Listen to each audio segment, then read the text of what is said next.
how real is the darkness? How real is the light? How real are these forces of the universe, which we pick up as emotions and feelings and senses, intuitions and fears and anxieties, neuroses, and all kinds of karmic complications. In other words, things are not right. How real is the perception of what is not right, what is bad, or what is wrong, or what is out of harmony or out of balance for the individual.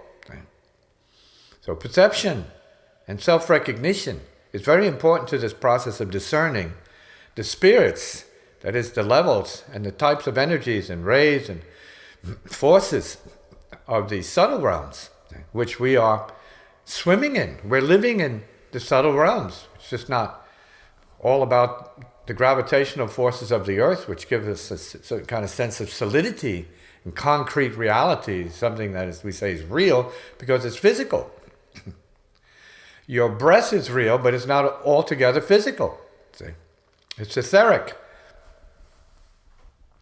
Etheric means having to do with the subtle and subtlest forces of the universe, life forces. We can call them the spiritual forces or the essence forces. We have etheric energy relevant to or pertaining to existence on the earth because of the density and specific type of energy that is needed here, including oxygen levels and gravitational forces. It's all relative to the particular planet. And the planet, or a planet, any and every planet, is relative to a plane of consciousness. And we're talking about individual planets, that means individual worlds and individual realities. And so what we have to contend with is the obvious, and that's what's going on the planet Earth relative to this equation. That has to do with light balancing darkness. Darkness balancing light, and where survival in terms of spiritual awakenment, spiritual transcension, and realization beyond the forces, the nature forces of the earth, have any reality.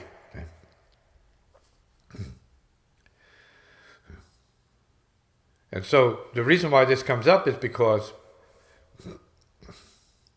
humans are suffering. And they don't altogether know why they're suffering as much as they're suffering. And how they're suffering, what they're suffering, comes about.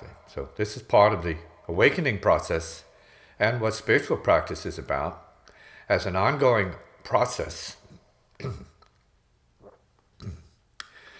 A day-by-day process, a moment-to-moment process. I would like to say it's a process of breathing properly relative to the forces of, let's say, the spirit. Now, there is enough darkness on this planet of such a quality that we can call it demonic. I mean, it's evil. And that's what we need to be aware of. See? That's what we need to balance, not be afraid of, but we need to balance that. See? In other words, we have to bring ourselves to a more neutral state of emotion and realize that the evil shows up as extreme fear in the psyche and in the bodies of human beings and animals as well. They're afraid of things as well. It's not just limited to humans that imagine fear. No, there is real fear. There's real cause for pause. There's real concern here for danger. See? And we live on a planet, in a solar system that is profoundly dangerous. See?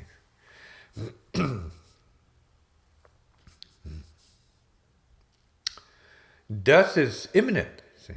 Death is taking its toll on life because life is about dying. And we need to know this from a wisdom viewpoint. You live your life and you're dying your life at the same time. Living and dying are co-emerging simultaneously. People are born and people are dying at the same time. Everywhere. This is the fact of the universe balancing itself, and it's something we have to deal with. Now, when it comes to the demonic in this term, in this case, we're talking about forces that you can't see, that are very powerful and impose themselves upon you because their nature is to feed off the living. Their nature is to fill you with darkness and survive with more power if they can do that and get away with it. And so we have demonic forces or lower spirits, darker grades of spirits, that prey off of the living and the weak, not only the living, but the feeble, see, and children and other creatures, even animals. See, they'll use whatever they can, and we need to know this because this is not imagination, hocus pocus mythology. This is for real. This is happening right now as we sit and listen to this idea or this revelation of what it is to be a human being, which means part spirit and part animal, part earth and part heaven. That's what the situation is. You have two sides of the body, one a yin side, one a yang side, and you have a higher and a lower component. That which is closer to the earth, relative to the forces of gravity being pulled down to the earth, like your evacuation system, defecation and urination going down to the earth, see, relative to gravity. And then we have the pull going towards the sun or beyond the sun, simultaneously being exerted upon our physical, psychophysical condition. See, so we're being pulled by these forces. You have the left and right forces. You have the down and up forces. This is part of our situation. We're being pulled apart as we speak and also being integrated and using forces to be integrating ourselves simultaneously. Okay? So this is an interesting situation to be in as a human being out here. See? So these particular forces we're calling the demonic forces. Okay? They are subject to light as well. They're not just black forces, so to speak. They are dark forces. That means they are subtle, invisible forces subject to laws and subject to influence as much as anyone else, either beneath them or above them. In other words, all the forces are subject ultimately to light forces. See? And light that's so intense that it obliterates any sense of darkness whatsoever. The dark forces know this, so they avoid the light and they love the darkness. See? They love literal darkness, lightlessness, the absence of light. So in dark places, they thrive. They can thrive in the light too, relatively speaking. So they are on the planet as well as within the planet. They are around your body as well as being in your body. They are in your mind as well as being in your dreams.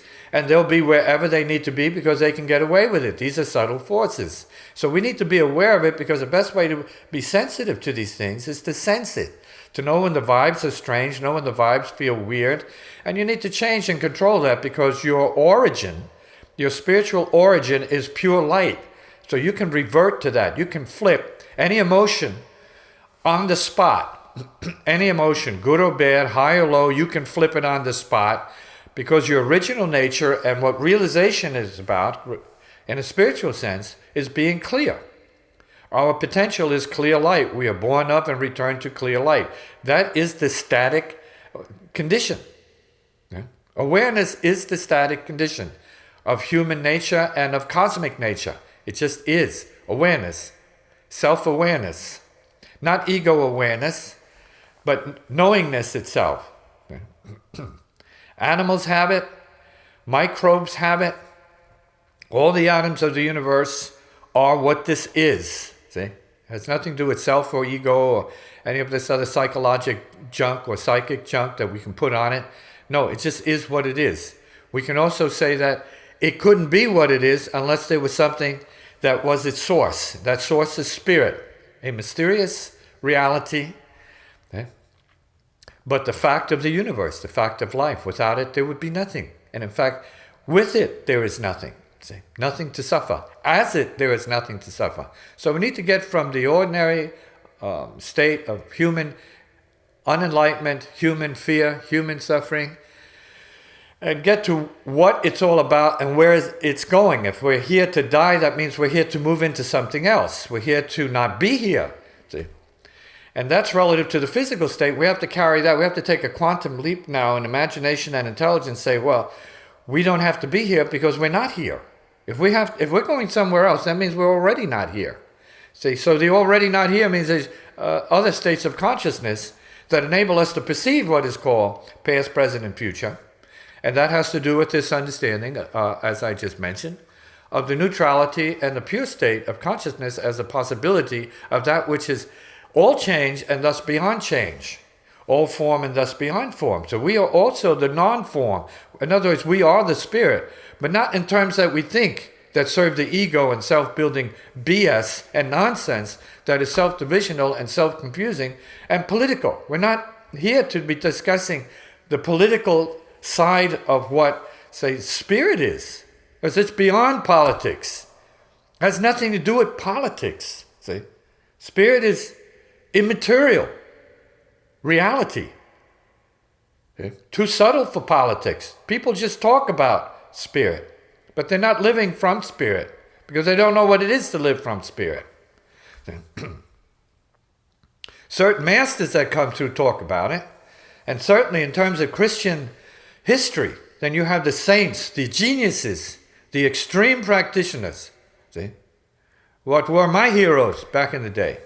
See, as a child, as a Christian, as a Roman Catholic, being brought up in the wisdom teachings of, let's say, the interpreted wisdom teachings of Jesus.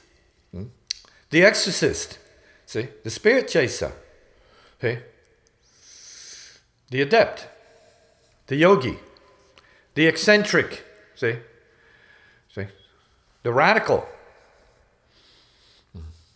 the worldly Jesus, right, the worldless Jesus. He's in the world, but he was not of the world, see. Yeah, he was here, physically here, no doubt about that. But his message was about not here, so he was in tune with what I'm talking about, the not here. He spoke about the heavens, above the heavens, above the heavens. He's speaking about the interdimensional consciousnesses, and he's speaking then about the different levels or grades of spirits. And that's what we are talking about. Not because he said it, but because it's universal law. It was going on before he was here. He came to make the message clear to people who refused to acknowledge it, who refused to see it, who refused to accept it as law, right? Because humans, politicians, want to write laws that satisfy their own purposes. So this is beyond all of that. See, human game playing for political, let's say, ends. And this is why I'm saying this is really important. We need to know what the demonic condition is that prevents us from realizing this idea of spirit or our own spiritual divinity, our own awakened mastery over the forces of time, space, energy, and matter. And that means the planets. But this is one dimension.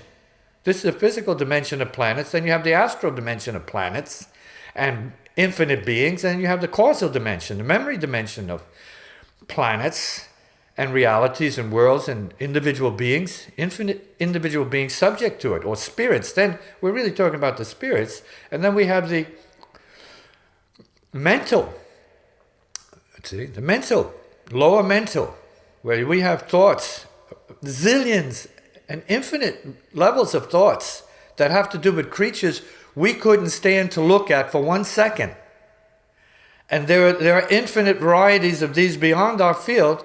Fortunately, otherwise we wouldn't be surviving, not because they would consume or destroy us particularly, but because our imagination wouldn't be able to handle what it is that this thing called God, the infinite, created of itself, that it is of itself, that we as humans, little pipsqueaks in this little sort of spot, this little speck of dust in the universe, area of the solar system or whatever you want to call it, we can't handle it. We can't see it. We can't hear it. We can't feel it. We can't know it. So we can't be that. See, so we talk about the God, and actually as humans, we don't want to know anything about anything beyond our survival purposes here. You know, coming home, our security coming home, eating food. We want to have food. We want to dress right. We want to look good. We are so far beneath what this is about, it's almost absurd to talk about it. So we are in the demonic range. The demonic range is not just about demons. We call it demons. What we're really talking about is fear-producing karma. This is what we have to deal with down here.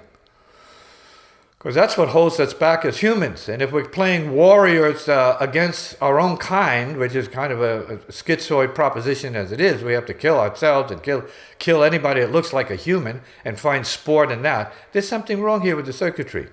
There's something very, very bizarre and perverted with the circuitry. And I think that has to do with the abuse of the sex function, see, which is actually a veil for the creative function, which is pretty obvious, because without sex, nobody's born.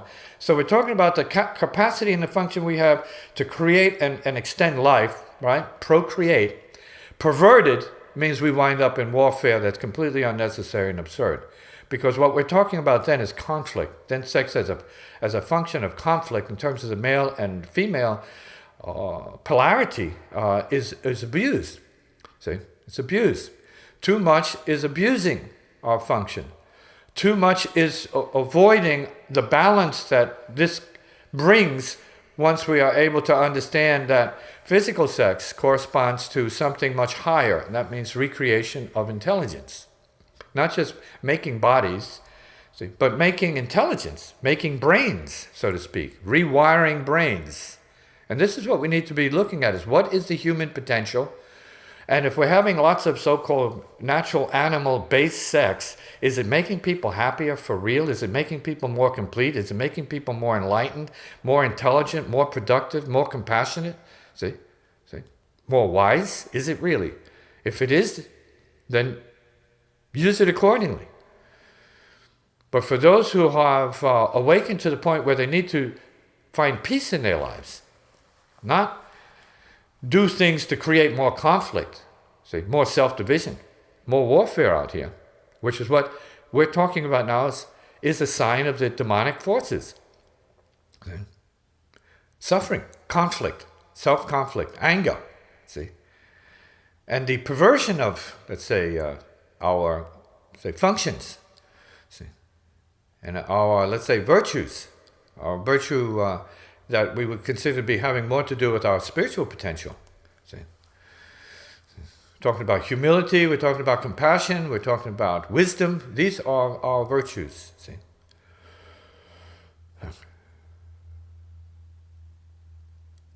Understanding, these are the virtues. These are the good spirits that we need to work towards instead of what's going on out here. Okay. Those things are not the problem. What's going on is out of control anger, out of control lust, leading to rape and all kinds of other atrocities, out of control greed, leading to the same madnesses and darknesses, see? Out of control attachment, out of control vanity. Oh, it's about what I look like. It's about my race. It's about my face. Good grief, humans. This is disgusting. This is pathetic. Your face and your ass are no different. What's missing is some intelligence relative to heart, face. Talk about degeneracy. Talk about savage. Face. Face. Yes, your face. Save face. Remake your face. You become a better person because you remake your face. No, we need heart space, and we need to get back to the point and the cause of, let's say, the Jesuses, the Buddhas and the masters that have come here to give us basic messages and basic guidelines for improving the conditions of life for ourselves, our family, bringing balance and intelligence, wisdom to the table, instead of the garbage we tend to talk about at our dinner tables every day of our lives, the same malarkey, the same BS, the same nonsense, the same waste of life. We need to wake up. We need to do better. We need to come up to a higher level of wisdom and understanding, but I don't see people fighting to do that. They don't want to do that. There's no warfare going on because people are wanting to become enlightened. See, to become geniuses in the spiritual sense. So this is why I'm taking the time for the few who can hear me and understand what my music is about, what my function is about, what I was born to do, and why my ancestry is what it is, which is what I'm working from some understanding of the blood force, see? The drive of the blood, inheritance, see? Descending force, see? And the ascending force, which is always existing, coexisting, and co-emerging with the descending force. So it's descending while we're born to what? Reflect a higher intelligence. See, we're born to reflect a higher intelligence in our own way. We need to remember these basic things, regardless of what your religious trip is. Because it's a religious political trip. It's not about God as unity and harmony and transcendent wisdom. No, it's about something that's more relative to the neighborhood and club consciousness, affiliation. Who you belong to and who belongs to you, right? Just you, right? Right. We're talking about the universe and mankind, but then we're talking about life in general, life in the universe. Beings, all beings. Say, coming from the same place, and thus implying that we have similar origins and similar reality. At the deepest levels, there is heart reality. This is what we have to assume.